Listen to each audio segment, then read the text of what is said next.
Hello everyone, Pantoufleee here today for the first video on the 6.10 update, and we're gonna talk about the Jagdtiger. For those of you wondering, Wargaming released a video yesterday where they explained basically the new mechanism coming up during the 6.10 update, and one of them was that they wanted to strengthen the armor of the Jagdtiger. And that's what they did, because they basically buffed the whole armor. They buffed even the roof of the tank, if I remember correctly. They buffed literally everything concerning the armor, but is it enough to make it relevant? I mean, the Jagdtiger was still a great tank overall, even without the buff. But now with the buff, let's say it's not a huge buff, it's the kind of buff that will allow you to sustain a little bit more on the battlefield and maybe have 1 or 2 lucky shots, but still it's not making the tank completely broken with a broken armor, etc. So let's review real quick the characteristics of this tier 9 tank destroyer, the German one. First thing first, as we already talked about the armor that got strengthened, I really want to talk about this gun particularly because it's one of the best at tier 9, if not the best overall of the game. 4,000 damage per minute, a really good penetration overall, a really good alpha damage, a good gun depression, a good gun elevation, a good gun dispersion. That's the perfect gun every tanks wish they have. Really, this gun is simply amazing at dealing damage. But getting this kind of gun at this kind of tier, you have to get some defaults on the tank to balance it. And the big default is the mobility. The Jagdtiger is not the best tank to move with. You have a really bad traverse speed, you have a really bad top speed, everything is everything is bad for the mobility. Clearly it's not the kind of tank you're gonna drive on the battlefield on the front line within the first 1 minute or 2 minutes of the game.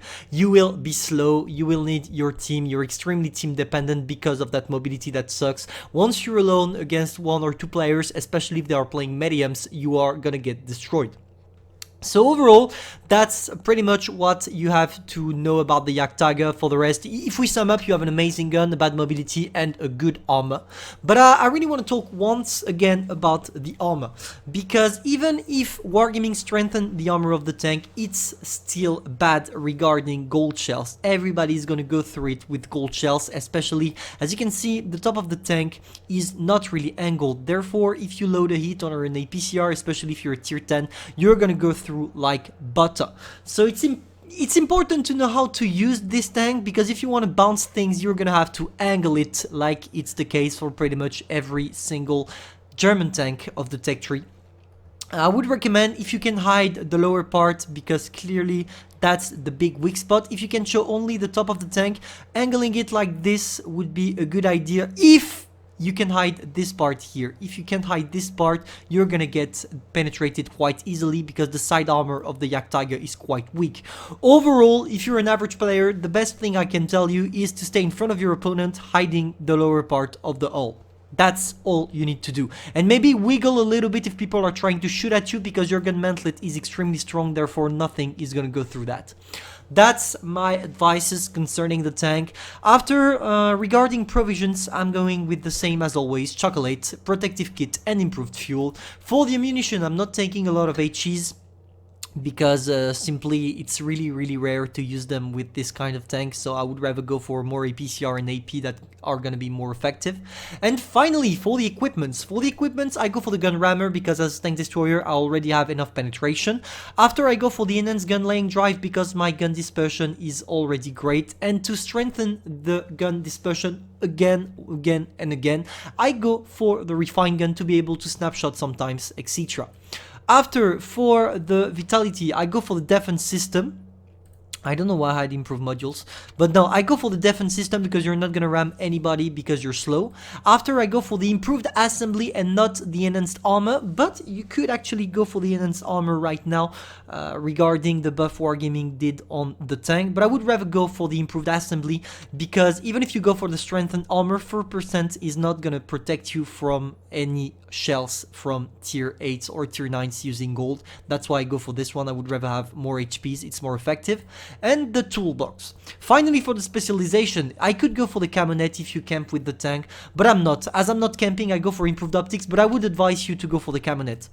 After, I go for the engine accelerator because overall my mobility sucks, so if I can upgrade a little bit both the driver speed and the engine power, let's go. And finally, the high-end consumables, because when I'm using adrenaline, I would rather be able to make it last longer than being able to use it more often. That's how I'm playing my Jagdtiger. And finally, one last thing concerning the armor. If I had to sum up the armor right now, if you're facing tier 8, they are going to be able to penetrate you only on this zone, and they can penetrate this area as well if and only if they are using gold. If you're facing tier 8 tank destroyers and they use gold, they are going to go through these parts. Or if it's a tank destroyer having a really high penetration, such as the ICU-152, which is going through that anyway. If you're against tier 9, they're going to penetrate this whole area easily and not the top, except if they use gold. And for tier 10s, they're going to go everywhere on your tank. So yeah, now let's go to the replay. So, regarding the playstyle of the tank, there are two things that are extremely important playing this tank. The first one is not to go alone on the flank. If you go alone on the flank, you're gonna get destroyed, especially if a light tank or a medium tank decides to push you. Because yeah, maybe you're gonna be able to put him 1 or 2 shots, but once he's behind you, you don't have turret, you don't have a good mobility, you're simply fucked. That's the first rule. The second one is to always try to find a position where you can hide entirely your lower part of the hull. The whole thing, if it's possible, and show only your casemate. It's important because if you don't do that, you are exposing your weak spot, and the weak spot is huge because the whole weak spot is the hull itself. So yeah, as you can see here, I told you that the armor was strengthened on the Jagdtiger, and you can clearly see an example of that here. Look at the KV4 and the SU-152. They both missed and they both shoot at my previously in the 6.9 update weak spot. Now it's not a weak spot, it's no longer a weak spot.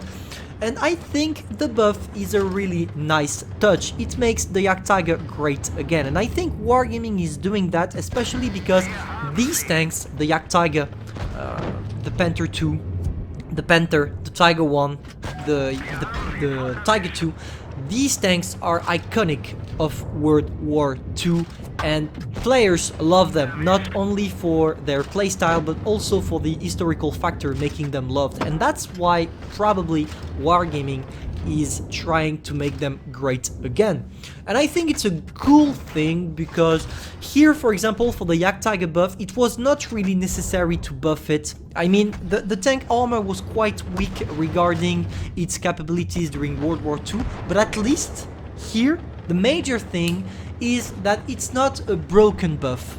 It's really a balanced one, so that's cool. Thank you, Wargaming, for that. I really think the buff was not necessarily needed, but that's a cool one. Now, as you can see, I'm not really moving too much from my position. Now I'm gonna try, of course, because I wanna get to that ice 8. But as you can see, I don't really need to move, and I can't. Look at how slow I am. Even going down this hill, I still can't manage to go to 40 kilometers per hour. And here you see the side armor, which is quite weak. Everybody's gonna go through like butter. Really, with the Jagdtiger, be careful, guys. It's clearly not the kind of tank you can use and have good stats with if you're not a good player or if you don't know the maps. It's extremely important to have some map awareness. You need to find position hiding the lower part of your hull. If you don't do that, you're gonna get destroyed. So, as you can see, the main factor of this game is that nobody is actually trying to get me. They are not focusing me, they didn't try anything. I just had to roll over the whole team and destroy them pretty much quite easily. I know it's not the best game ever, I'm aware of that, but I feel like it showed the armor strengthening thing Wargaming did in the 6.10 update, and that was pretty much all I wanted to show you, despite giving some advices on how to play the tank, of course. And now, this is the nightmare, the T92E1 for you, even if it got nerfed this update, and I need to review it as well. It's a nightmare. It's gonna be a nightmare for you, because if the guy managed to go in your back, as I told you, light tanks and medium tanks are your weakness. Light more than mediums because of their mobility. But yeah, it's really important not to be alone with this tank, and I can say it less and less. So I'm gonna keep spamming you with that. Don't play the tank on the side alone. Now, of course, something I really do love about the tank is the DPM. 4000 is simply amazing, and if you manage to get into a good position, you will get 5, 6, 7k damage quite easily. Ace tanker, warrior medal, high caliber, really not a big deal of a game, but at least I finally reviewed the Jagdtiger on the channel because a lot of people requested this tank. Now I'm gonna leave you here. I'm probably gonna try to get a review done on the T92E1 because I feel like a lot of players are gonna be interested in that. Thank you all for watching and see you soon, probably in a stream tonight.